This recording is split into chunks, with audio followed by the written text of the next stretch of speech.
Hello, everybody. Welcome to another episode of the Thriving Adoptees podcast.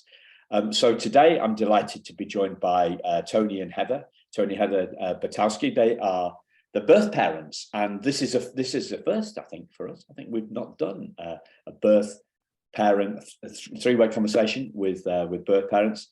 So I'm really looking forward to this and learning. Right. So welcome to the show. Thank you very much for getting up so early to do this with us. Sure. Thanks, Simon. Thank you. Yeah. So when we met, when Tony, Heather, and I met about 6 weeks or so ago, we talked about what might be the best theme, and what we kind of came up with was navigating relationships. So this is the relationships between birth parents, adopted parents, and I guess in time the adoptee as well, and keeping it focused in on them, and the challenge, overcoming the challenges in this, because as Heather said, the birth said to me, sorry, not to you yet, listeners.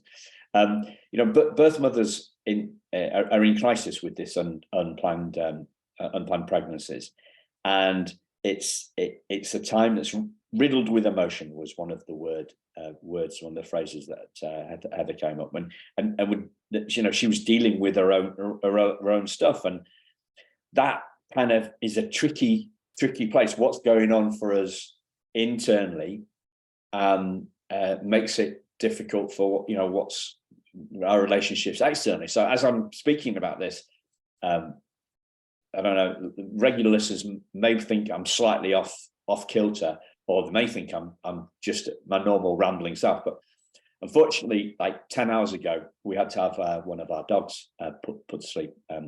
Euthanasia, I think, is the posh word. She was 12 and she's riddled with arthritis, and I'm not 100. I'm not feeling quite 100%. So yeah, when stuff is going on, when tricky stuff is going on internally for us, then it can make relationships tricky externally. So yeah, you talked about Heather, being in crisis. So can you give us a flavour of that? Can you give us some insights into that? Yeah, so I think it's also important to just mention that after my adoption, I became an adoption caseworker, and I worked for 20 years with adoptive parents and birth parents. So I sort of have and I even did a few searches for adult adoptees. But yeah, I was 20 years old when I was in college, and I had an unplanned pregnancy. And I guess, it's important to paint the picture that both Tony and I had pretty stable families that were able to pretty much, except with the exception of my father, keep their opinions out of it and support us. And I mean, that's huge, because in my work with birth moms, there were so many circumstances where everyone else's opinions about what was best were, of course, influencing the birth mother and just making her decision so much more difficult. And I also will say that fortunately, Tony and I both had already started some personal work, doing some therapy on our own, just kind of diving into some of our own issues as we were trying to figure out our relationship. And, I just think everyone at that age is trying to figure out so many things about themselves. And so if you throw in a situation like an unplanned pregnancy where you're making a decision for another person, the weight of that is enormous. And if all these other factors like family support or getting counseling, aren't there, it's just so hard to stay focused on what really is a birth mother's true focus, which is what's best for that child. And that's why they consider adoption, because they truly have to come to terms with the fact that they are not ready to be a parent. I wasn't ready to be the mom that I wanted to be. So that's just a little bit of, you know, I just think of all the different types of situations I worked with birth mothers in. I mean, there were times where I got a call from the hospital and the birth mom said she didn't know she was pregnant. And that's some pretty heavy denial right there. And to make a decision in that sort of state is just, you can see how that could affect the play out of the adoption. And so unfortunately, adoptive parents have to come to this situation knowing that it could be that full spectrum of a woman, a young girl, or a woman who has, you know, had the opportunity to do some self-exploration, or a person who hasn't even been able to come to terms that she had a pregnancy. And so that's a lot of weight to put on adoptive parents. But of course, if we want to talk about an ideal situation for the adoptee, which is what your podcast is all about, a thriving adoptee, it would be that everyone could have had the opportunity or is working on themselves with the sole focus of not putting their crap onto other people, you know, and that's tricky because life unfolds in real time. You know, I can just think about my own situation, that different times in my life, if I've gone through different struggles, those adoption issues come back up. And so the same for an adoptee, the same for adoptive parents, you know, it's always sort of an easy trigger that you could think of as the source being the adoption, when it could be, or it might not be. It just might be the trigger, if that makes sense. Yeah. This whole area.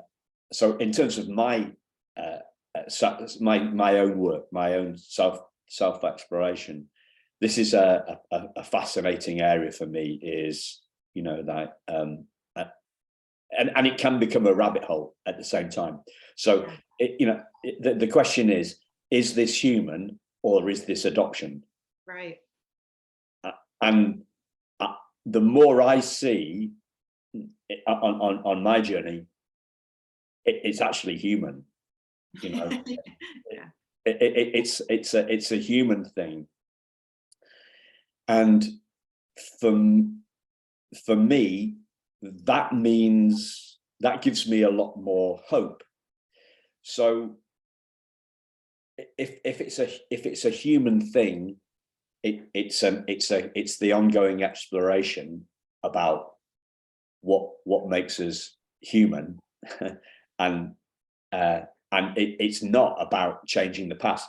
If it's an adoption thing, it's deep rooted, it's historic, it's got real, you know, the trauma's got real legs, and those legs are rooted in this story that happened many years ago. So in my case, 55 years ago. This is deep rooted. This is scary. This is a big tree. This trauma tree has got really deep roots, and it's a really scary place, you know. Whereas if it's a human thing, if it's a self-exploration thing, it's got a lot more lightness about it, and there's an ability to change. So there's more hope. That's kind of my take. But you know, I've been exploring this deeper stuff for 13 odd years now. You guys were starting. You guys started doing the exploration work like probably 30 years ago. I mean, Michael's 32, I think. Is that right? Right. Yeah. So 32 years ago, you were diving into this, exploring the therapy stuff and doing the internal work. So how do you see that human versus adoptee and the sorts of stuff that I was talking about there? Yeah, that's actually something that, like, in the last probably 10 years, I've been really focused on, because I'm noticing how understanding that all of us have suffering in our life of some sort is actually the thing that can connect us. I think for a long time it was easy when you're caught up in your story of yourself to blame, judge, um, others. And so it could be easy to be seen. I mean, I'm just thinking as a birth mom, like, of course, I felt envy and jealousy that the adoptive parents were ready to be parents. I wanted that. And I'm sure for a lot of adoptive parents that were coming to adoption through infertility were feeling some sort of something towards me, that I was able to get pregnant so easy and that I was careless. There could be so many stories you could get caught up in there. And for you, not knowing a lot about your birth parents and your adoption story, how easy it would be for an adoptee to start building these stories and do the blame and judgment thing. But if, first of all, open adoption just has to be part of adoption now. And we were so fortunate that even though 32 years ago, we didn't, that was a very new idea, we knew that was the only way we could make an adoption plan for our son. And so, because we needed to dispel these stories that could, I mean, not that you can dispel all of them, but I think everyone listening to the podcast could agree that the more information you have, the less likely you're to get caught up in some sort of story that would then put a wall between everyone in the adoption triad. So I I think that, like I was referring to, the last 10 or 15 years, I'm just understanding that that's what makes me feel more connected to everyone, even people I disagree with in my life that see things differently. My goal, or my wish, is to just get back to, yeah, we're all dealing with some sort of suffering, with some sort of stuff in our lives.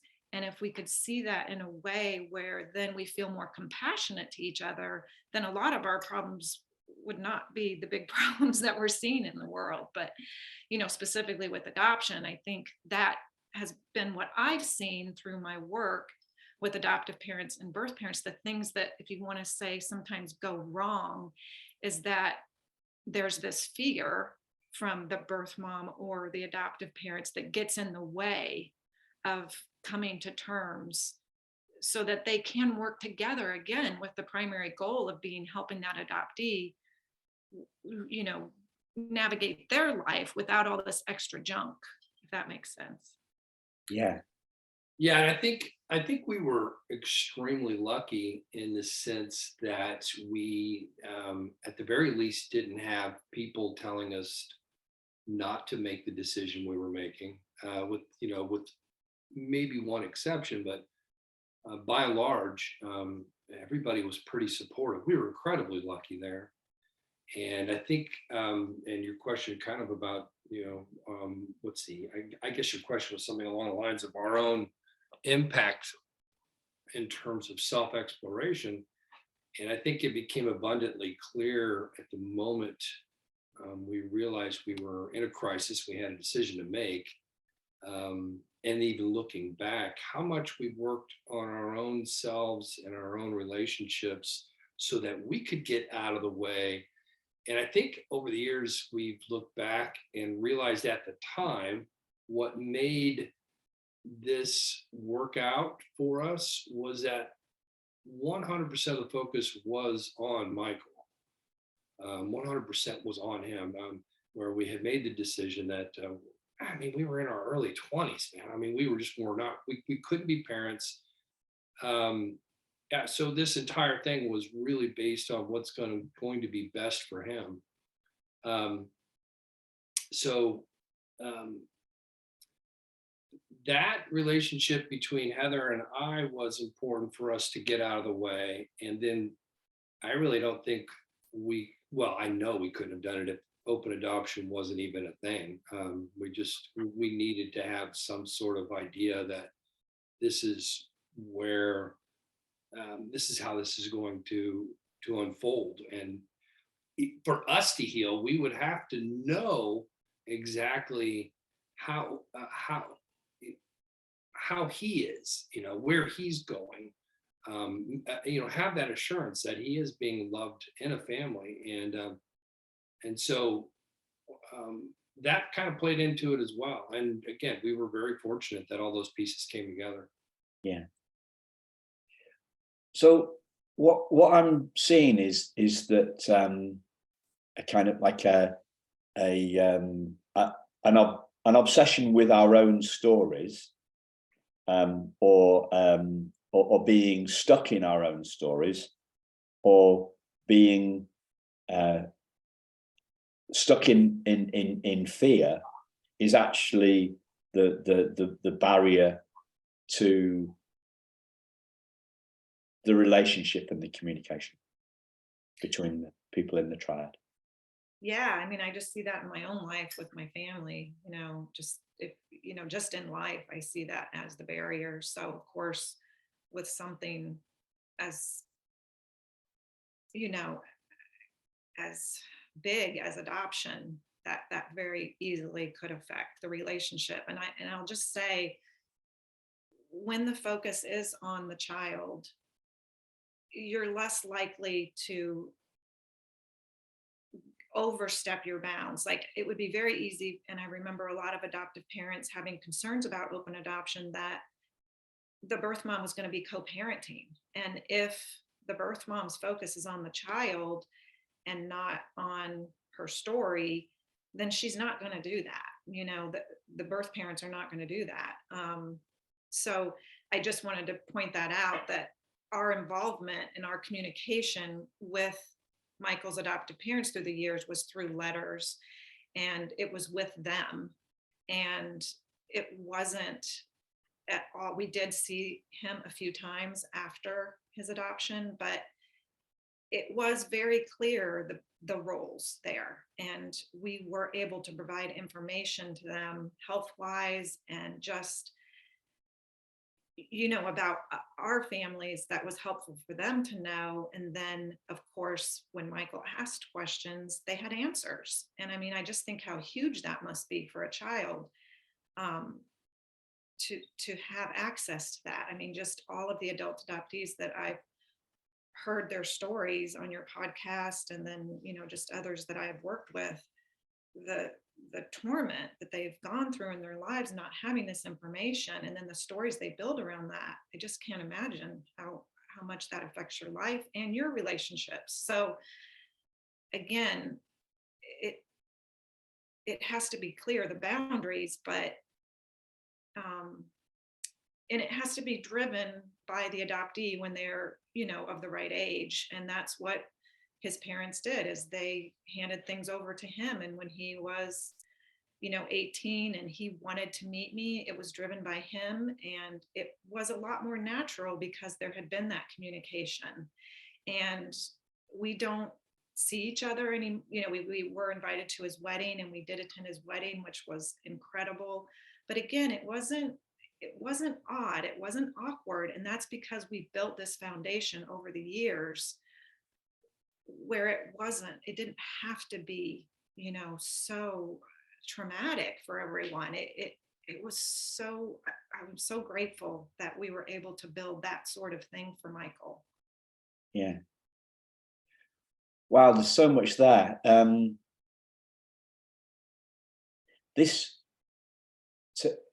You talked about foundations, and I think a metaphor came to my mind. So here in the UK, to be an architect, right, you train longer to be an architect than you do to be a doctor. Huh. So this, and the architect is, like he's looking at the foundations, isn't he? He's looking at the foundations of the house, of the builder. He's going to involve some civil engineers. It's not all down to the architect, but this is a foundational thing, and the foundation is based on our own self-awareness, and our own journey. Our relationships start with us, and so it's about doing that ongoing work in who we truly are, not going out there looking for a manual about how do I build my own house. You know, the how question is a big one that I hear asked so much in podcasts. So how do you do that? Well, this is art. This relationship building stuff, this communication stuff, it's an art. It's not a science. It's not like a chemistry experiment where you've got your list of equipment and you've got your process, and you're looking to see what happens when these two chemicals mix. When birth parents and adoptive parents are mixing or relating to one another, there is no set process. It's finessing. It's finessing. It's building relationships. It's starting with where we are and building it that forward. It's seems to be. Oh yeah, I mean, I agree that we stumbled through a lot. I mean, I don't mean to paint this beautiful picture that it was always super easy. We definitely, I'm sure, on all sides have stumbled along, and I think vulnerability is probably a big key in that yeah, this is hard. Like, this stuff is hard. And again, we had a lot of pretty good support around us, and we still stumbled. So I can only imagine that people do have that question, how, especially when there hasn't been that communication, and to start it, you know, it's scary, it's hard. And so just, I think that's where self-compassion comes in. Like, this is hard. And the more we're able to offer that to ourselves, probably the more likely we're going to be able to offer it to others and understand on the other side, yeah, they're going through a hard time trying to figure this out too. You know, that's something I see over and over again in my life. You know, the more I can offer it towards myself, probably the better I'm going to be able to offer it to someone else. But yeah, that's so true. Like you have to start where you're at, and it's not always easy. Yeah, I was thinking that. I think with Heather's experience as a caseworker for all those years after her experience, is not only the process leading up to the birth, but then and not only the influence of the family, but then everything that changes at that moment. I mean, you think about all the birth mothers and all the emotions and all the hormone changes and everything, and those last second decisions that were being made, like, you know, all those times where you're building up to that moment, especially if somebody's never had a baby, like, oh, all this is going to flip on its head when the baby's born, you know? So and using your analogy, Simon, as far as like a foundation being built, this is the foundation, because when that moment happens, I mean, everything gets turned upside down. And I think having all of those things in place was huge, because it all comes down to the focus of the child should be the entire focus. And oftentimes our lives are just messy enough that it's hard to see. Yeah. So a few things coming to mind. This is incredible stuff, guys. Thank you so much. On the stumbling thing, the metaphor that came to my mind on that is like the tightrope walker, right? So the tightrope walker is in the big tent, the big marquee, and they've got that piece of floppy wood holding out in front of them, and they're walking along the high wire, and they're never actually perpendicular. They're never completely upright to the wire. They're always adjusting, always adjusting, and you know, they're going a little bit to the left and a little bit to the right, and you know, the better that they are, the more experience they've got, the subtler those little twists are, you know. But that's what they're doing. They're constantly adjusting. So they are constantly stumbling and rebalancing. And it's the same with planes, isn't it? The plane is on. Oh, my wife used to think fly by wire. You know, the planes fly by wire. She used to think it was a wire in the sky, but it's a lock on to a beacon. You know, like, so the big airports have these beacons, and the plane is never actually on course. It's always micro adjusting. It's on autopilot. It's on autopilot, and it's tweaking. It's moving left. It's moving right. It's got different wind speed, buffeting. So it's constant adjustment, and that's why this is an art, not a science. And the safety net, that, you know, like you're walking this tightrope of a journey, but you kind of, unless somebody's told you that there's a safety net, it's scary. And even though we know it, even like when we know there's a safety net, it doesn't mean that it's not scary. But that kind of concern for ourselves, that fear that we have, which is totally human and natural, that's going to kind of impinge on this focus on the kids. So it seems to me what you guys did, somehow you found that art to focus on Michael, and 32 years later you're still in contact with him. So the foundations were that self-awareness piece, I'm looking at that before and ever since, and that's been the power that's helped you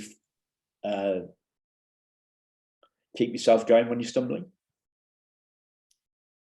Yeah, I mean, I just think about a few big times in my life where it would have been really easy for me to start going down a certain train of thought, such as, you know, of course, if Michael was struggling a little bit with something in his life, oh, it's because of the adoption. You know, it would be very easy for me to start going down that train of thought, and then just thinking of all the damage I could do if I would. And I'm sure for his parents too, times that they were struggling in parenting, as we all do as parents, it would be very easy to go down some train of thought about it being an adoption issue. And so it's just like any issue in our life, the more we get caught up, it would be easier to stumble. And again, that it doesn't mean it's perfect, but yeah, you're right. And describing it as an art is a good way to describe it. And it's a work in progress. It of course was much more difficult when he was younger, because he wasn't mature enough yet. You know, he wasn't at a place in his life where he could say, this is what I need, or this is what I don't need. So as the people in his life that loved him, we were trying to make those decisions for him. And it does in some way get easier when it's driven by him, because then again, it's all about him. So what can we do to help you if we all are focused on that? So if that makes sense. I don't know if that really answers the question about stumbling, but that's kind of what came to mind. Yeah, I mean, we're not going to avoid stumbling, but I think there's so many things we can do to be prepared, be ready for it. And I guess my thought went right back to open adoption. And I know your experience, Simon, was the opposite of that, and dealing with all of the stuff that came with that. And I think two things for us was an open adoption really gave us some peace of mind that we were able to meet the adoptive parents have some relationship with them that didn't necessarily have to be any sort of personal relationship, but get to know them to the point that this is where Michael's going.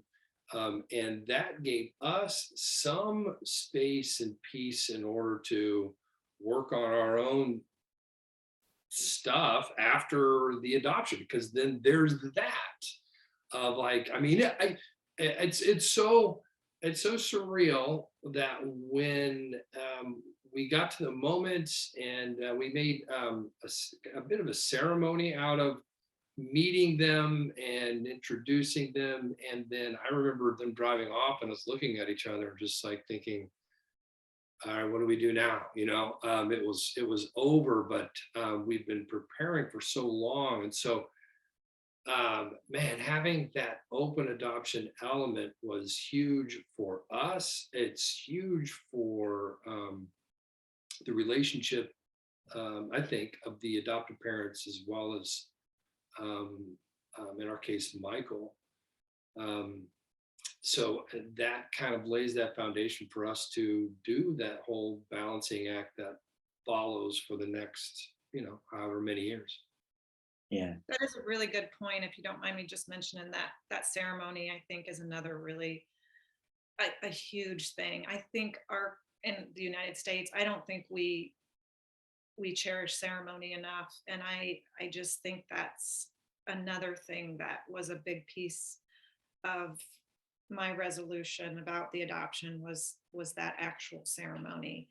As hard as it was, the actual ability to hand Michael to them, as you can imagine, and trust him to them. I could get emotional just thinking about that right now, but that was so needed I'm sure for them too.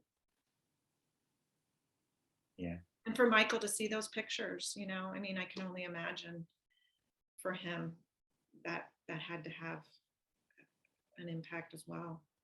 Yeah, for sure.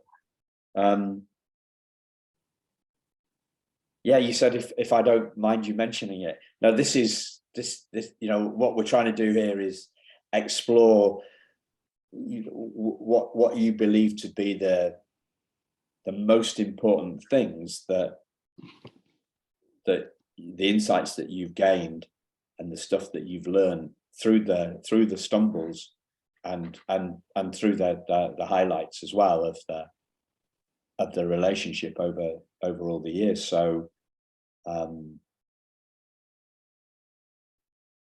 yeah, I'll just add real quick too. I think about and I saw through my casework, when adoptive parents had that communication, not only was it good for them to have information for their child, but if they could see the birth parents going on with their life and healing, then they didn't entertain those fears. The number one fear of the adoptive parents was the birth mother was going to come back and try to take that baby away.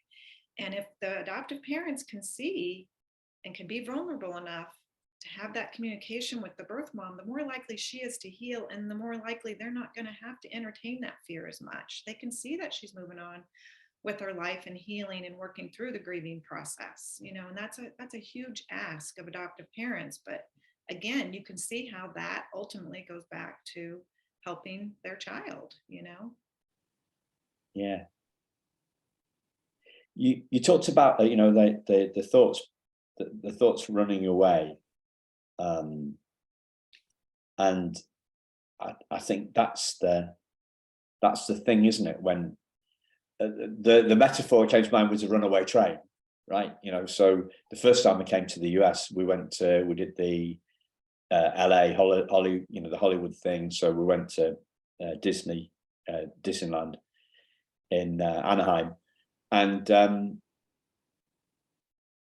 we went on that runaway, went on the whatever it is, the Mountain Valley runaway train thing, and that's how our thoughts work. They kind of like they gather steam, and they gather momentum, and they can run away with them. themselves. So I'm trying to fight those thoughts just leads to more war, really, doesn't it? It's the stepping back to peace. It's the perspective. It's getting a perspective on it. And does that make any? Yeah, and I mean, the first thought that comes up for me is, I mean, we're all dealing with thoughts, unwanted thoughts, and most of these thoughts are just our own uncontrolled fantasies in terms of what may or may not happen. And as you were talking about that, I was thinking, I think what helps a lot here, and I keep going back to open adoption, is that without open adoption, those thoughts become, I can imagine, much more intensified. If we have no idea, from birth parents' point of view, if we have no idea where Michael goes or how he's doing, if Michael has no idea what his birth parents were like or why they made that decision, I mean, that can just, I think, intensify all of those thoughts, because then we're just left we're at the mercy of our imagination of why this happened and what's happening. And I can tell you from our experience as birth parents right now, we know what his family's like. We know where he's at. We know life's not exactly peachy, but we know exactly where he's at and how he's done and how he's grown up. And that really does kind of cut the legs out from that runaway train, as you mentioned. Yeah, I was thinking, as you were talking about that central, the central driver or not or of momentum, the central element, the central question, the spiraling. I was thinking, well, the adoptee ones, the adoptee one is why, like I came up with this last week, right? So as I've done these podcasts and continue to do these podcasts, talk to adoptees and see other adoptees as well who aren't on the podcast, and they may be struggling more, right? So this, if we say that there's this primal wound, which I have some doubts about, but anyway, I feel that my primal wound was like a paper cut, but I see some primal wounds that are more like sharp bites, right? And the mixing the metaphors, the bigger the wound, the more speed the runaway train is carrying. The questioning and the vortex of questions and the spiraling of stuff. We all have that, right? So I know the adoptee vortex personally and up front and close. You also talked about how the adoptive parents one, which is the birth parent going to come back and want the child back? I mean, that must be, I don't know, is during your work, is that the deepest, darkest fear? Is that the runaway train that adoptive parents have? In my experience, it was. I was thinking this morning too, all that adoptive parents have to go through. I mean, I remember so many adoptive parents going through the home study process, which was really extensive, background checks and classes and over and over again and proving themselves that they're worthy to be parents. And they go through all of that, and then they probably go through a couple fall throughs, as far as maybe meeting a birth mom, meeting birth parents, and then the birth parents change their mind. It's just again so riddled with so much emotion. And so it would be easy to see how once they do finally go through the adoption and fall in love and finally have this dream come true.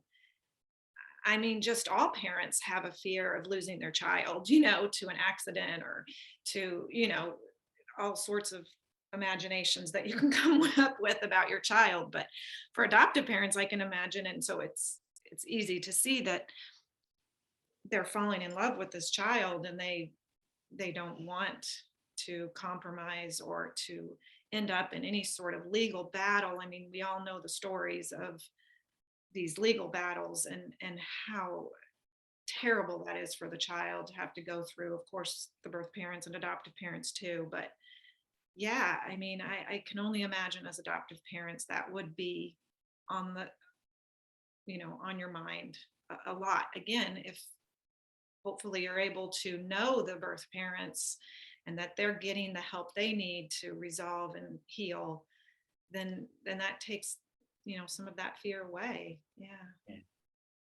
And what's a naive question, but what's the central fear for birth parents? Or that the child will not, that I think for me it was that he will feel that he's unwanted or unloved. That, yeah, because I mean, I just think in my own life, facing that huge issue of feeling unlovable or unworthy, but as an adoptee, boy, that has to be just in your face a lot. So all parties are feeling, all parties are feeling to a greater or lesser extent unworthy. Yeah, I think in my experience, just in my work in adoption, but also just in life, that boy, it seems like a lot of people struggle with that. Yeah. Again, Yeah. like just going back to the stories, like we look for proof of that, and I think of kids, all kids, when they're not feeling like they fit in, when they are not feeling, lovable, they're going to try to prove it by, rebelling or acting out. So yeah, so I do think, and again, that can be something that can bring people together, or that can be something that can just tear people apart in relationship. Yeah. So I'm working on this this three-step thing.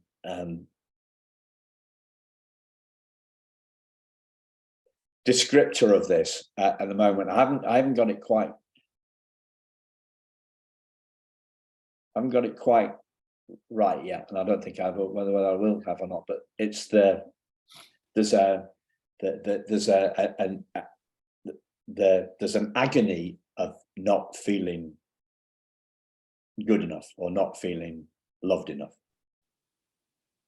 and then there's a relief of feeling enough.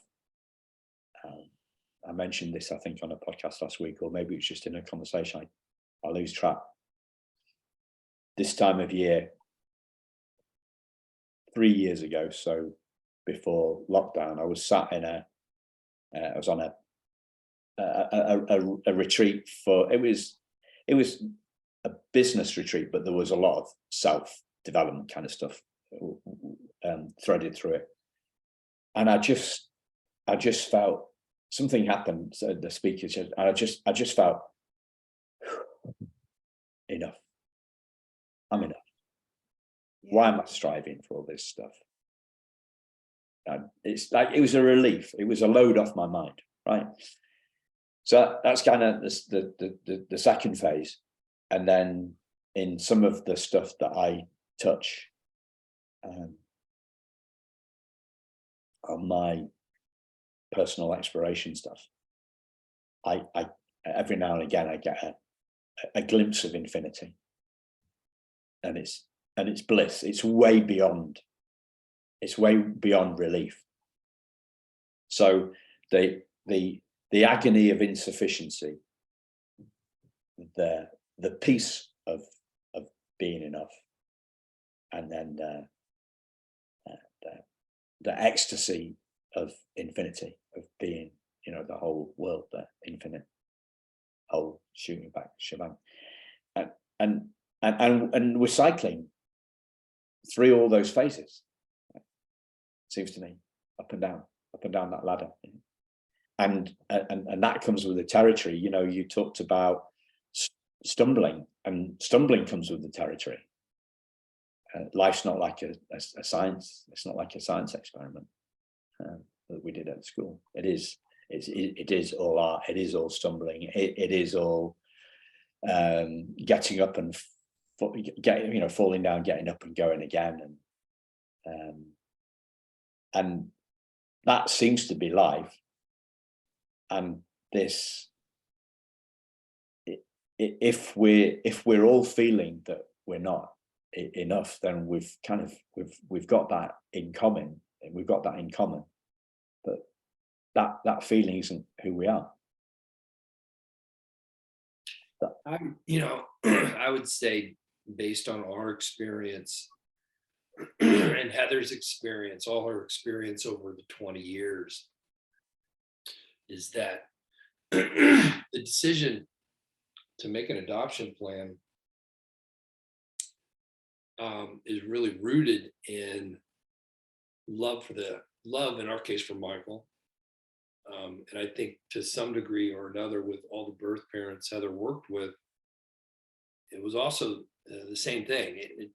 It was not an unwanting of the child. It was more of, and especially in our case, it was more of what's best for the child. And right now we were not in a place that we could be parents. And what's best for Michael is he needs a family that's ready for him. And we weren't even close to that. And I think all the birth parents you work with, to some degree, within there was this, what's going to be best for the child. And I think that what circles around to what you're saying is like, that issue that I can only imagine for someone who has been adopted, of the question of feeling unwanted. Of course, we all deal with some version of that, but they're plugging into that. And I would say, at least in our case, in a lot of cases, that wasn't, the unwantedness wasn't really driving that decision.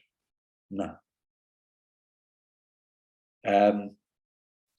There's an Adele song about feeling my love, isn't there? Can you feel my love? Adele, the British singer. Oh yeah. So this is a feeling thing. Oh yeah. This is a feel. I'm talking. I keep on talking about metaphors and structures and stuff like that. But this is, I don't know. I'm going to listen. I'm going to listen to it. I'm going to listen to. We're going swimming in a while, so I might put. I'm going to put Adele "Feel My Love" into Spotify. Yeah. So rather than normally I'd be listening to a podcast or an audiobook or something like that, I'm going to put it in. We're recording this, listeners, on the 12th of December, so it's just just under 2 weeks to Christmas. And another Christmas tearjerker for me is a Frankie Goes to Hollywood song from 1984. You talking about Relax? No, their Christmas ballad, right? It's called "It's the Power of Love." Hmm. It's the power of love. And it's yeah, I should know it off by hand. It's Spotify's, tells you your top songs, Yeah. of the year, and it's always in my top three. The power of love, right? And the power of love. I'll protect you. I'll protect you from the hooded claw. Keep the vampires from the door. When the chips are down, I'll be around with my undying, death-defying love for you. Da, da, da, da, da, da. I can't remember the rest of it, but it's a love thing. It's like it's a feel. Can you feel whether it's Adele, Feel My Love, whether it's The Power of Love, and another one is. And then there's the bittersweet Whitney Houston one. I listen to that quite a lot. I don't have without, if I don't have anything, I don't have you. But and this is a feeling thing, isn't it? This is a feeling thing. And when I watch adoption shows, which sometimes seem like adoption reunion porn, right? I feel the birth mother's love, and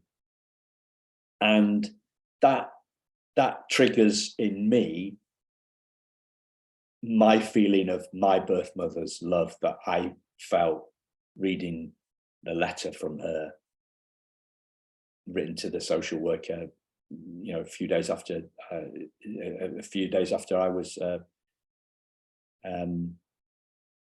adopted, and feeling that love, it's the absence, it's being as one.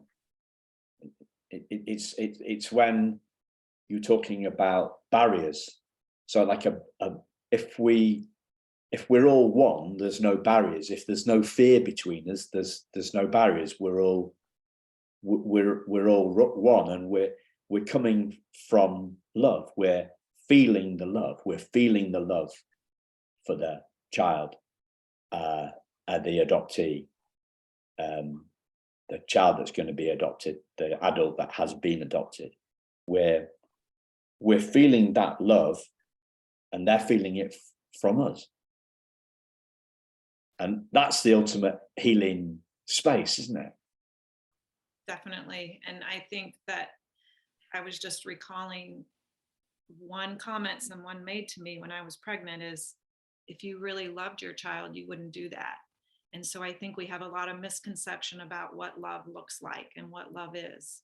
And I think that's really important to think about. That's really important to think about, because there's a lot of messaging out there that love is, it looks a certain way, and that's just, love is too big to be put into a box, of looking a certain way, I guess. Yeah. Yeah. I'm on a vibe with songs now, and I'm thinking of Phil Collins, You Can't Hurry Love, but that's the wrong one. You can't pigeonhole love. Trying to put in the power of trying to put try and put infinite love in a pigeonhole. It's not going to fit, is it? Right.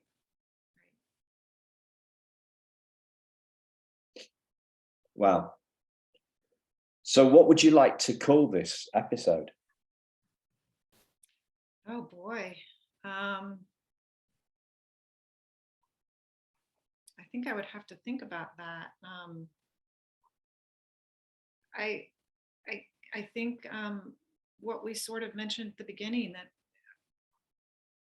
the realization that a lot of these things are human things. It's not because adoption is unnatural or that does not mean not to recognize the special issues that come with adoption. But boy, when we can realize how much of a human thing suffering is, it can really bring us together. So I don't know, Simon, that's a good question. It's a big topic, isn't it? It is. It Yeah. is.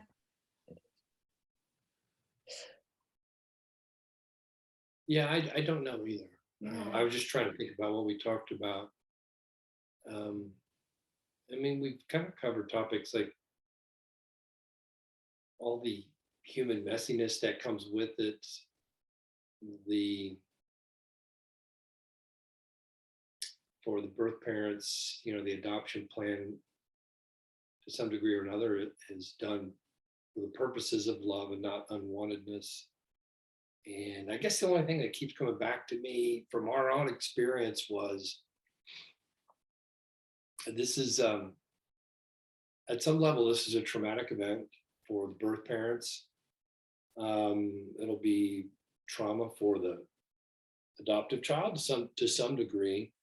And I think as birth parents, whether we were aware of it or not, our best efforts are to remove as many barricades as we could, or at least make those mountains not so insurmountable by having an open adoption, having the communication, and allowing Michael, in our case, to resolve those things when he came to it, because there's no avoiding them entirely. So I don't know. There might be a title in there somewhere, Simon, of all those words I just said. Well, I'm getting stuck in the music one, and I was thinking there's a Spandau ballet song about Through the Barricades. That was one of their ballads. I could tell we're the same age because all those songs are right from the 80s. Yeah. Yeah. Well, by the time you're listening to this, listeners, the episode will have a title. Is there anything you'd like to ask me? I don't think so. I really appreciate the opportunity to talk about this again. I stopped my work in adoption like 10 years ago. And it's really nice to sort of have these discussions and just hear other people's experiences. So I'm really grateful that you're doing this. I'm really grateful that there's a podcast like this, and I can only imagine how helpful it is for people. What is your experience in terms of you've talked about the shock and trauma of when you discovered and you had not known all your life, but I'm curious, what's your experience when you hear all of these other adoptions that were completely open? Does that help you process? Does it kind of foment some bitterness in terms of how things happen for you? No bitterness whatsoever. Yeah.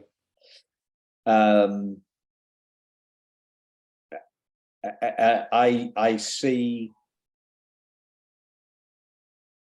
how lucky I've been. So the runaway train of my thoughts only got up to 20 miles an hour. I see other people at 200 miles an hour.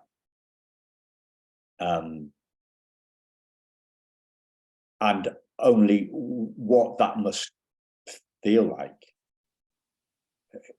who knows? Because I know how 20 miles an hour is pretty scary. So what it's like at 200 miles an hour, I don't know.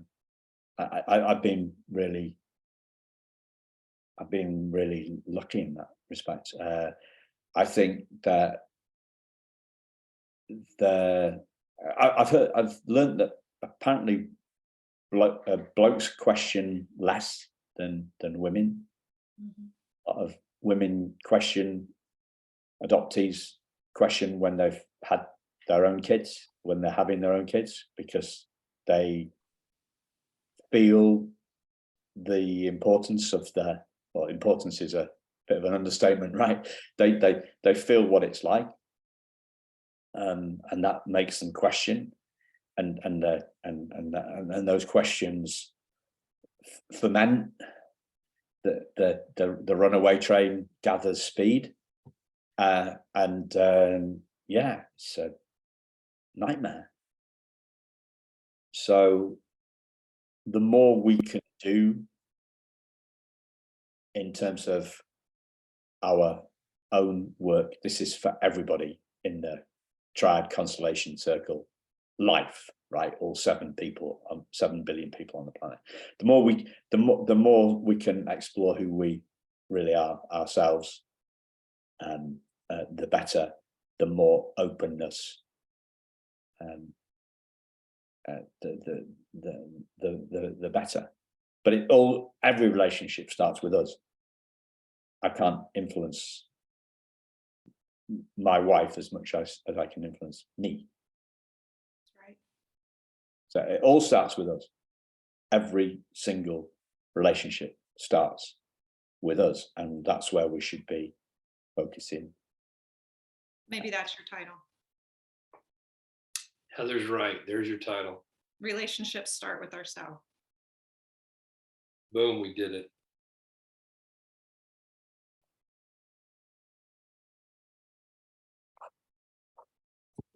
Brilliant. Have you met anybody that's good at modesty?